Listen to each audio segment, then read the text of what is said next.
देश में बीजेपी दोबारा आ रही है। परसेप्शन बनाने की कोशिश कर रहे हैं। कहा था कि संविधान बदलना जरूरी है, संविधान तो बदल के रहेंगे। सरकार में रहेंगे नहीं, किस बात का संविधान बदलेंगे। हिंदी मीडियम करेंगे उनको। तो ईंट से ईंट बजा देंगे सदन और सड़क के अंदर। नमस्कार, स्वागत है आप सभी का न्यूज़ टाइम्स टुडे में और मैं हूं आपके साथ पूजा दुबे। आज हमारे साथ खास बातचीत करने के लिए मौजूद हैं कांग्रेस के बेबाक नेता और प्रदेश अध्यक्ष गोविंद सिंह डोटासरा। सर, बहुत बहुत स्वागत है आपका न्यूज़ टाइम्स टुडे पर। सर, प्रधानमंत्री मोदी जी लगातार बोल रहे हैं कि देश में बीजेपी दोबारा आ रही है और राजस्थान में तो 25 की 25 सीटें दोबारा हमारी ही हैं। इस पर क्या कुछ कहना है आपका? वो परसेप्शन बनाने की कोशिश कर रहे हैं, लोगों को भ्रमित करने की कोशिश कर रहे हैं, मुद्दों पे बात नहीं कर रहे हैं। जो व्यक्ति 2014 में जब प्रधानमंत्री का उम्मीदवार एनडीए की तरफ से बना था, तब उन्होंने ये कहा था कि कांग्रेस ने 70 साल शासन किया लेकिन 70 साल का हिसाब नहीं दिया और मैं हर 5 साल में आपको हिसाब दूंगा। 5 साल जब आए, लोगों ने हिसाब मांगना शुरू किया तो बालाकोट और जो सेना के शौर्य के पीछे छुप करके और जिस प्रकार की जो बात हुई, उसके बाद में पुलवामा, उसके बाद में सेना के शौर्य के पीछे छुप करके उन्होंने वोटों की फसल काट ली और दूसरी बार देश के प्रधानमंत्री बन गए। लेकिन अब लोग ये कह रहे हैं कि भाई आप महंगाई की बात करते थे, महंगाई कम करने की बात कर रहे, उस महंगाई के मुद्दे का क्या हुआ? 2 करोड़ लोगों को रोजगार देने की प्रतिवर्ष की बात करते थे, उस बेरोजगारी का क्या हुआ? रोजगार का क्या हुआ? आप किसानों की आमदनी दुगुनी करने की बात करते थे, उस किसानों की दुगुनी करने के वादे का आपका क्या हुआ? आप आर्थिक नीति, विदेश नीति, शिक्षा नीति, पता नहीं कृषि नीति, कितनी बातें करते थे कि मेरा ये विजन है, मेरा ये विजन है। और मुख्यमंत्री रहते हुए उन्होंने कहा था कि किसानों को एमएसपी मिलना चाहिए, उनका ऋण माफ होना चाहिए, कि स्वामीनाथन आयोग की रिपोर्ट लागू होनी चाहिए, हमारे बच्चे कैसे अच्छी एजुकेशन, क्वालिटी के एजुकेशन लेकर के विदेशों में कैसे नौकरी कर सकें, अपने देश में कैसे स्वरोजगार स्थापित कर सकें। तो वो सारा हुआ क्या? बताओ, रोजगार कहाँ रोजगार हैं, कहाँ प्रति व्यक्ति आमदनी की बात है, कहाँ पर हम बेरोजगारी के इंडेक्स में कहाँ पे कितनी बेरोजगारी बढ़ गई है। जिन कांग्रेस की योजनाओं की वो बुराई करते थे, उन योजनाओं के ऊपर निर्भर हो रहे हैं, भ्रष्टाचार मिटाने की बात करते थे। आज इलेक्ट्रोल बॉन्ड देश में नहीं दुनिया में सबसे बड़ा भ्रष्टाचार है। सुप्रीम कोर्ट ने उसको संस्थागत एक तरीके से भ्रष्टाचार बता दिया, क्योंकि उन्होंने अनकॉन्स्टिट्यूशनल स्कीम बताया और अनकॉन्स्टिट्यूशनल स्कीम से लिया गया पैसा इलीगल है। तो जिन पे आप रेड डाल रहे हो, जिन पे आप आईटी, ईडी, इनकम टैक्स और सीबीआई की जो केस दर्ज हैं और उनके खिलाफ आप कार्रवाई करते हो, उनकी सर्च करते हो, उनकी प्रॉपर्टी अटैच करते हो, उनके खाते अटैच करते हो, उसके बाद उन्हीं से चंदा लेकर के उनके केस को रफा दफा कर देते हो। जिन लोगों पे आपने विपक्ष में रहते हुए आरोप लगाए, चाहे अजीत पवार हों, चाहे दूसरे कोई लोग हों, मैं किन किन का नाम लूँ, उन सबको आपने भारतीय जनता पार्टी में ज्वाइन करा लिया। प्रफुल्ल पटेल को आप देख लिए, कितने करोड़ रुपए का घोटाला आपने घोटाले का आरोप लगाया था। किसी भी स्टेट में, किसी भी जो पूरे केंद्र में भी जो पॉलिटिक्स करने वाले विपक्ष के लोग थे, सब पे आपने आरोप लगाए और जिन जिन पे आरोप लगाए वो बीजेपी में चले गए तो वो आरोप खत्म हो गए। तो आप किस भ्रष्टाचार की बात कर रहे हो? किस काले धन लाने की बात आप कर रहे थे विदेशों से? आपने तो यहीं जो अडानी और अंबानी हैं उनके यहीं काला धन बता दिया, जबकि वो सबसे परम मित्र आपके हैं। सारे धंधे, एयरपोर्ट और जितना धंधा आपने देश में जितना होना चाहिए था वो उन लोगों को दे दिया और आज आप उन पे आरोप लगा रहे हो कि साहब वो काला धन जमा कर रहे हैं और कांग्रेस को चुनाव के लिए पैसा दे रहे हैं। तो आपका कोई स्टैंड नहीं है, आपका कोई विजन नहीं है। आप देश को किस तरीके से आगे ले जाओगे? क्या आपका आगे का विजन होगा? क्या आपने 10 साल में किस प्रकार से सुशासन दिया है? कितने रोजगार आपने जो सृजित किए हैं? कितने हम कहाँ से कहाँ जो पहुँचे हैं, देश में विकास की दर कितनी, वो जीडीपी हमारी कैसी हुई है, ये सब चीज़ें बात करने की आवश्यकता थी। उसके बजाय कह रहे हैं कि कांग्रेस जीतेगी तो आपका मंगलसूत्र महिलाओं का ले जाएगी, कांग्रेस जीतेगी तो आपकी 2 भैंस में से 1 भैंस ले जाएगी, वो मुसलमानों को आरक्षण दे देगी, पाकिस्तान में जश्न मनेगा, पाकिस्तान खुश होगा, कांग्रेस जीतेगी तो। साहबजादे कहते हैं राहुल गांधी जी को, जो 4000 किलोमीटर यात्रा करके देश के लोगों की आवाज़ बन करके उनको मुद्दों को आवाज़ दे रहे हैं। देश में जो नफ़रत इनके द्वारा बीजेपी के द्वारा फैलाई जा रही है उसको प्यार मोहब्बत में बदलने की जो कोशिश कर रहे हैं। जिनकी दादी, जिनके पिता देश की एकता और अखंडता के लिए शहीद हो गए, उनको आप हल्की भाषा का प्रयोग करते हो। अभी मैंने सुना देश के प्रधानमंत्री जी को कह रहे हैं कि राहुल गांधी की नानी आ जाए तो भी ये आरक्षण इस प्रकार से मुसलमानों को नहीं दे सकती या आरक्षण समाप्त नहीं कर सकती। अरे भाई, आप ही कह रहे हो कि हम संविधान बदल रहे हैं। आप कह रहे हो तो संविधान की मूल जो अवधारणा है, जो धर्मनिरपेक्षता, जो आरक्षण, जो वोट का अधिकार, वही तो मूल अवधारणा है। उसी को तो आप खत्म करने की बातें कर रहे हो। और आप जब ये खिसकने लगी आपकी जमीन, तो आप फिर दूसरी बातें करने लगे। कहाँ से आ गई नानी? जो इस दुनिया में नहीं है, उनके लिए आप इस तरीके की भाषा का उपयोग करके आप क्या लोगों को संदेश देना चाहते हो? आप देश के प्रधानमंत्री, गृह मंत्री, और 10 साल से आप देश में शासन कर रहे हो। आपके पास में विजन होना चाहिए कि हमने ये अच्छा किया है। आप बताइए, नोटबंदी से किसी को फायदा हुआ? 3 काले कानून से किसी को फायदा हुआ? और हमने कहा यूपीए सरकार के समय राइट टू फूड हो, चाहे राइट टू एजुकेशन हो, चाहे मनरेगा हो, काम का अधिकार हो, जिससे और इन्होंने कितना प्रचार प्रसार किया कि साहब जो कोविड के समय टीका हमने स्वदेशी कंपनी से टीका बनवा लिया, ये तो विदेशों से बनवाते थे। उस स्वदेशी कंपनी के टीके का क्या हाल है? लोगों ने कोर्टों में जाना शुरू कर दिया है कि थक्के जम रहे हैं ब्लड के, और आप चंदा ले रहे थे उससे। तो आप उस टाइम तो पूना में जा जाके फोटो में खिंचा रहे थे। तो ये मित्रता जो निभा रहे थे, वो पैसे लेने के लिए निभा रहे थे या देश के लोगों की जान बचाने के लिए? तो ये सब सवाल देश के जनता के सामने आ गए हैं, इनका जवाब आ गया है। इसलिए इनकी जमीन खिसक गई है। ये लोग सत्ता में नहीं आने वाले हैं। इंडिया अलायंस सरकार बनाएगा। राजस्थान की उप मुख्यमंत्री दिया कुमारी ने हाल ही में एक चैनल को बयान दिया था, कहा था कि संविधान बदलना ज़रूरी है, संविधान तो बदल के रहेंगे। क्या कुछ कहेंगे इस पर? ये सरकार में रहेंगे नहीं, किस बात का संविधान बदलेंगे? तो बदल देते ना। वो तो एमपी थी, मुख्य प्रधानमंत्री जी के बहुत नज़दीक माना जाता था। प्रधानमंत्री जी पूर्ण बहुमत के साथ में वहाँ पर बीजेपी और एनडीए का शासन कर रहे थे। तो फिर बदल के देखते देंगे।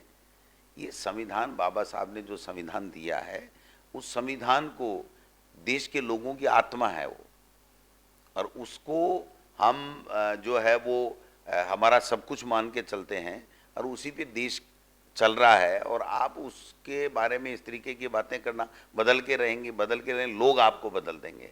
आप संविधान बदलने की बातें कर रहे हैं और लोग आपको सचमुच में बदल देंगे।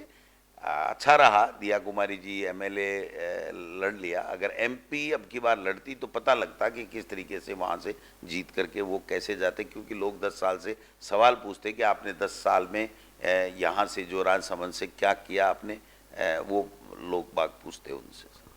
बीजेपी की सरकार अभी एक नया कानून लाने का सोच रही है। नई बात उन्होंने कही है कि जब कांग्रेस सरकार थी, पूर्व मुख्यमंत्री अशोक गहलोत जी ने इंग्लिश मीडियम स्कूल बना दिए थे। गवर्नमेंट स्कूल में इंग्लिश मीडियम को लाने की बात कही थी, लेकर भी आ गए। पर अब बीजेपी सरकार उसको हटाने का बोल रही है कि हिंदी मीडियम करेंगे उनको। इस पर आपका क्या कुछ? नहीं कर पाएंगे, नहीं कर पाएंगे। ये इनकी संकीर्ण सोच है कि कांग्रेस की जो लोकप्रिय अच्छा काम था, अच्छी योजना थी, जो गरीब के बच्चों को जो सरकारी स्कूल में फ्री में इंग्लिश मीडियम की पढ़ाने की हमने जो व्यवस्था की थी, मेरे शिक्षा मंत्री रहते हुए ही हमने ये किया था।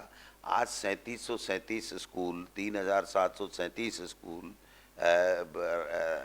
रनिंग में हैं, और 7.25 लाख बच्चे फ्री में एजुकेशन ले रहे हैं। लॉटरी निकलती है, एक एक सीट रिक्त स्थान के पीछे 25-25, 30-30 आवेदन आ रहे हैं।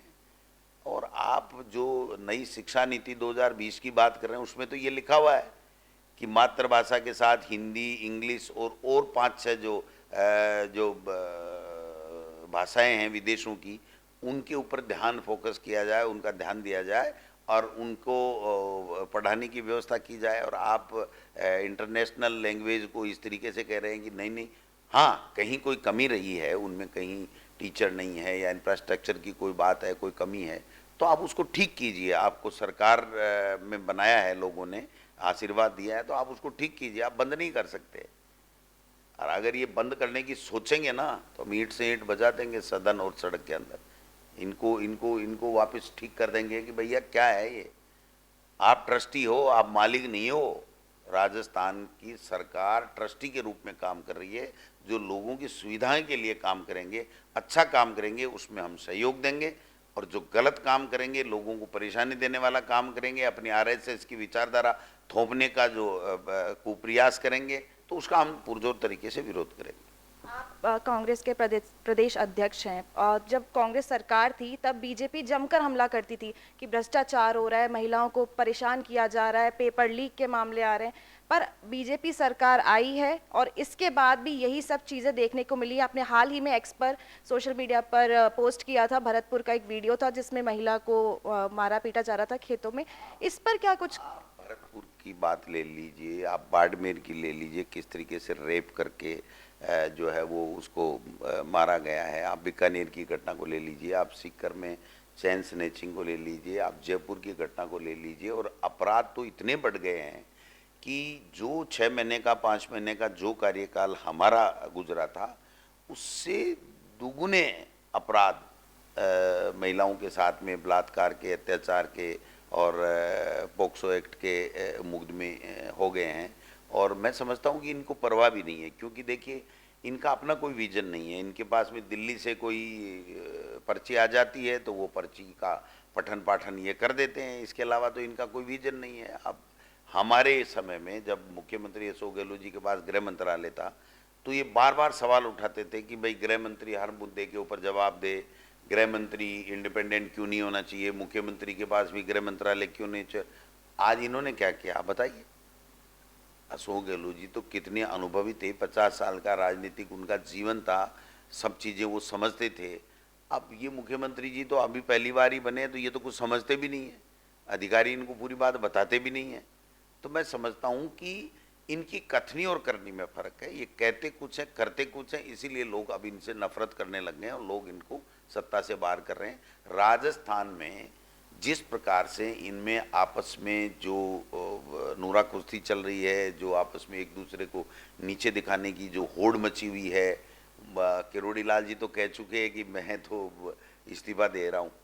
तो भाई इस्तीफा क्यों दे रहे हो? आप राजनीति में हो तो फिर आपको मंत्री बनाया कैबिनेट, तो आप इस्तीफा क्यों दे रहे हो? आप समझ रहे हो कि वो इस्तीफा जनता के लिए नहीं दे रहे हैं, वो ये कह रहे हैं कि भाई ये पहली बार का मुख्यमंत्री बन गया, संघर्ष तो हमने किया था, भजनलाल का तो कहीं नाम ही नहीं था। तो ये इनकी आपस की जो लड़ाई है वो अब खुल करके सामने आ गई है। और 4 तारीख बाद में आप देखना इनमें घमासान मचेगा। इनको जनता की कोई परवाह नहीं है, जनता के मुद्दों की, जनता की समस्याओं से इनको कोई लेना देना नहीं है। ये अपनी डफली अपना राग वाले लोग हैं और ये खुद ही अपनी जोर से चरमरा करके गिर जाएंगे। आपका सर 15 साल का जो है राजनीतिक करियर है, अब जो आप जनसभाएं देख रहे हैं, जो भाषण होते हैं नेताओं के, उसमें शहजादे और परिवारों पे टिप्पणियां करना, ये किस हद तक आपको सही लगता है? ये बहुत ही गलत परंपरा डाल रहे हैं अपने निजी स्वार्थ के लिए। मोदी जी और भारतीय जनता पार्टी के नेता किस प्रकार से इनके ऊपर कोई इनको कहने वाला नहीं है, सुनने वाला नहीं है। इनमें कोई, ये अपने आप को अनुशासित पार्टी बताते हैं, इनमें कोई अनुशासन नहीं है। और होगा भी कैसे आप बताओ, जब देश का प्रधानमंत्री और गृह मंत्री निम्न स्तर की भाषा का प्रयोग करे, चुनाव आयोग मौन रहे, चुप रहे, बिल्कुल निष्ठुर बन करके बैठ जाए कि नहीं नहीं मुझे तो कुछ करना ही नहीं है, ये तो हमारे लोग हैं, हमको इन्होंने चयन किया है। तो आप समझ सकते हो कि जब ऐसी स्थितियां बन जाएं तो फिर तो क्या ही कहने। इसलिए इन्होंने राजनीति का स्तर गिराने का काम किया है। राजनीति में जो अकाउंटेबिलिटी होनी चाहिए उससे ये लोग भाग रहे हैं। राजनीति में जो अपना विजन होना चाहिए वो कोई विजन इनके पास में है नहीं। ये केवल तानाशाही कर रहे हैं। और तानाशाह जब हो जाता है, घमंड जब आ जाता है व्यक्ति में या पार्टी में, तो मैं समझता हूँ कि फिर उसका भविष्य अच्छा नहीं होता। लेकिन वो देश में इतना इतना बर्बाद करके चले जाते हैं, इतना नुकसान करके चले जाते हैं कि उसकी भरपाई करते वर्षों लग जाते हैं। इसके अलावा आप देखिए कि अब आपने यहाँ पे जो राजस्थान में प्रचार प्रसार किया वो बहुत ही ज़बरदस्त था। सोशल मीडिया पे तो ये समझिए कि वो जमकर वायरल हुआ है। तो इसकी क्या कुछ खास वजह है कि आप इसी स्टाइल में प्रचार प्रसार करते हैं और लोगों को वो काफ़ी पसंद बहुत आता है?